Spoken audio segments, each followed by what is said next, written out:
আমরা ওনার জন্য আমরা চিটং থেকে ঢাকায় এসেছি ওনাকে দেখার জন্য।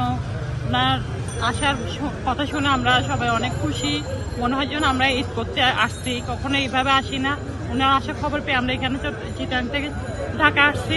আমাদের অনেক ভালো লাগতেছে, ওনাকে দেখার পর আরো ভালো লাগবে। এত কষ্ট করে এসেছি আমরা যাতে আপনার খালাদা যে ছেলে তার ইয়েকে দেখতে পারি। ওনাকে আমরা অনেক পছন্দ করি, অনেক ভালোবাসি। ওনাকে দেখার জন্য আমরা চিটাং থেকে এখানে আসার জন্য প্রস্তুত হয়ে গেছি। আমরা ওনাকে দেখলে অনেক ভালো লাগবে, কারণ আমাদের একটা প্রধানমন্ত্রীর ছেলে, উনি 3 বারের প্রধানমন্ত্রী ছিল। ওনার ছেলে অনেক ত্যাগ স্বীকার করেছে, অনেক কষ্ট করেছে, অনেক যুদ্ধ করেছে। তার বিনিময়ে উনি ঢাকা বিদেশে চলে গেছে অত্যাচারের কারণে। এখানে উনি আসতেছে, ওটা খবর পেয়ে আমাদের অনেক আনন্দ লাগছে, অনেক উৎসব হয়েছে। এই জন্য আমরা সবাই মিলে চিটাং থেকে ঢাকা আসছি ওনাকে দেখার জন্য। ইনশাল্লাহ আমরা তো আশা করি দেশের চিত্র পাল্টাবে, উনি সবাইকে খুশি রাখবে এবং সবাইকে যা যা সন্ত্রাস মুক্ত দেশ দিতে পারবে।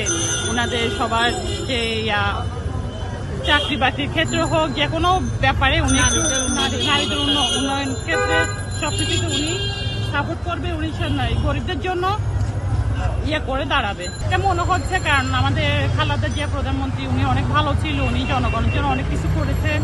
ওই ক্ষেত্রে আমরা জানি যে ওনার ছেলেও দেশের জন্য অনেক কিছু করবে। সামনে ওনাকে যাতে আমরা সবাই মিলে সাপোর্ট করে যাতে প্রধানমন্ত্রী হিসেবে উনি দাঁড়াইতে পারে, উনি যোগ্যতা হিসেবে যাতে আমাদের সবাই মন আশা পূর্ণ করতে পারে, কিংবা উনি যাতে গরিব দুঃখীদের পাশে দাঁড়াতে পারে সে আশা করি আমরা।